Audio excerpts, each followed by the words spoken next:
चा जो first attempt आहे म्हणजे मॉर्निंग शिफ्ट आहे, या मॉर्निंग शिफ्टचे स्टुडंट जे आहेत त्यांच्यासोबत आपण थोडंसं डिस्कस करतो आहे की त्यांना एक्झॅक्टली आजचा पेपर जो होता याचा एक्सपिरियन्स कसा होता. सो हाय, तुझं एकदा नाव सांग मला. Mrunal Pawase. Okay, so Mrunal, overall तुझा पेपर कसा होता CETचा, छान. काय एक्सपिरियन्स होता तुला? छान गेला. फिजिक्स केमिस्ट्री पण छान होता.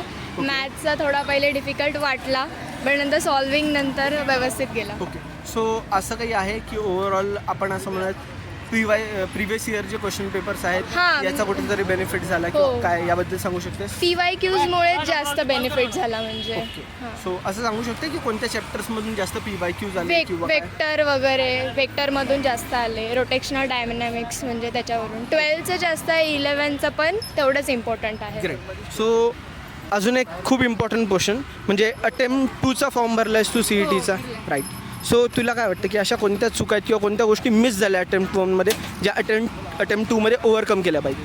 हां, म्हणजे अजून थोडे जर प्रिव्हियस क्वेश्चन जर सॉल्व्ह केले तर अजून व्यवस्थित जाईल, आणि जे मेन वेटेजवाले जे क्वेश्चन्स असते अजून केले तर अजून सोपं जाईल. ग्रेट. ओके, आणि फिजिक्सबद्दल ओव्हरऑल काय सांगशील? कारण मी काही स्टुडंट्सला बोललो तर ते म्हणले आजचा फिजिक्सचा पेपर हा मॉडरेट टू टफ होता. सो तुझा काही असा एक्सपिरियन्स आहे? थोडासा टफ गेला, बट व्यवस्थित झाला. ठीक आहे. सो अटेम्प्ट 2साठी तुला बेस्ट ऑफ लक. चल, थँक्यू. येस.